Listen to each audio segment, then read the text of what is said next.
Hi everyone. So this afternoon I've chosen to read a traditional tale to you, as that's what we're doing this half term. And I've chosen to read Jack and the Beanstalk. Okay. So this is by Maggie Moore and Stephen Cox. Okay.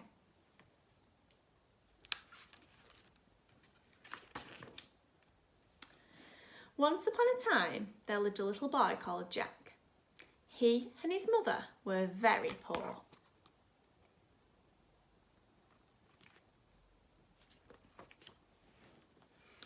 "We don't have enough to eat," said Jack's mother. "We will have to sell the cow to buy some food." So Jack took the cow to the market.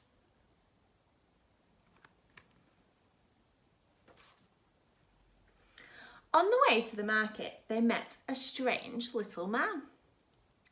"That's a fine cow you have," said the man.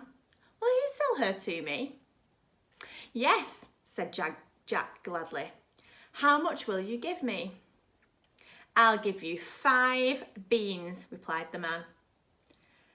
"5 beans?" gasped Jack. "That's not enough." "Ah, but they're magic," the man smiled. There he is.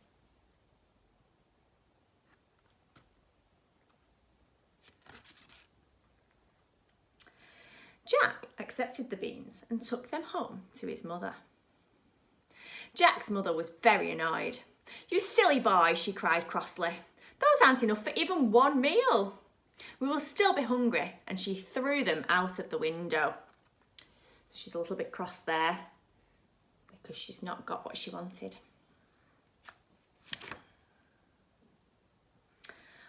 But the beans were magic. During the night, they grew and grew. When Jack looked out of the window, he saw a beanstalk reaching high into the sky. There he is looking out at night. But there's the beanstalk growing. "Wow," gasped Jack. "I'm going to the top." He climbed and he climbed until there was no more beanstalk left. And then he saw a huge castle. He tiptoed to the gate, then wriggled inside through a gap underneath the door.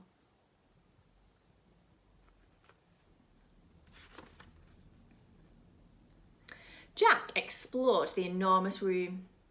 Suddenly, the floor began to shake, and Jack heard an ear-splitting voice. "Fee, fi, fo, fum. I smell the blood of an Englishman," it roared. There he is.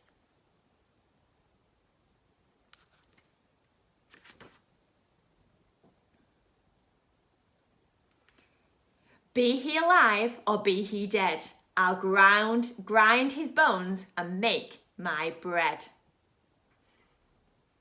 It was a giant. Jack was terrified. He ran into a cupboard and hid. There's the giant. There's Jack hiding.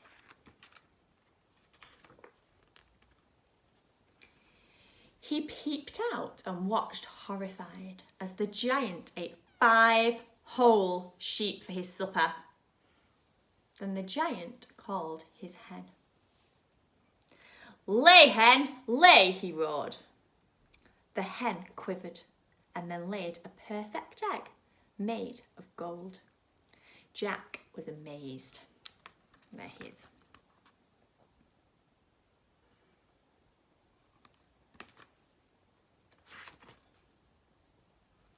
Eventually, the giant fell asleep.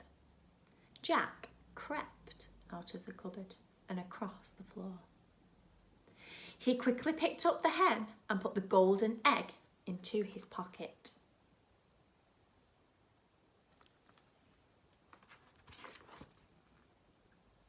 He edged towards the door, but then the hen began to squawk and flap her wings, and the giant woke up. He banged his table with his fists.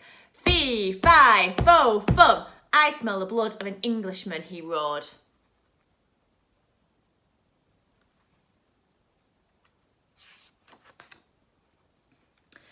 Jack held tightly onto the hen and raced back down the beanstalk. He scrambled down as fast as he could, but the giant chased after him. I'll get you, he yelled. He began to climb down the beanstalk, but he was clumsy and slow. There he is. There's Jack racing down with the hen that lays the golden eggs. There's the giant chasing after him. Jack reached the bottom. He picked up his axe and chopped down the beanstalk while the giant was still near the top. The giant fell down with such a huge thud that the ground shook. And that was the end of him.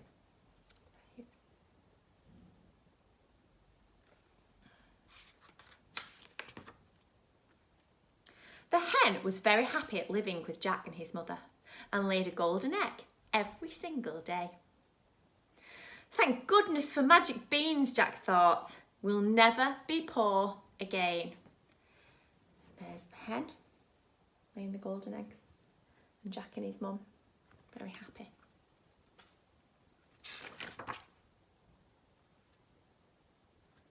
The end. So at the back of this book, it's got a little bit about the story. And it says that Jack and the Beanstalk is a British fairy tale. And the earliest version appears in 1807. But it's an even older story than that. So the best known version was told by Joseph Jacobs in his English fairy tales in 1890. And if you can work out how many years ago that was.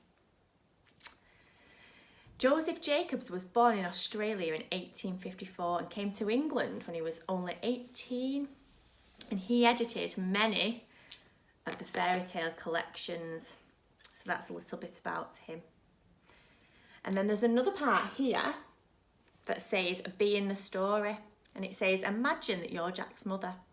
She sees the beanstalk outside her window. What would you say to Jack? Would you be cross? And would you forgive him for selling the cow for those 5 beans after all that? It's a really nice thing you could maybe try and think about if you were Jack's mum. So, it was nice to read that traditional tale to you because I know you've been doing lots in class. So I'll be back tomorrow with another story. See you soon. Bye.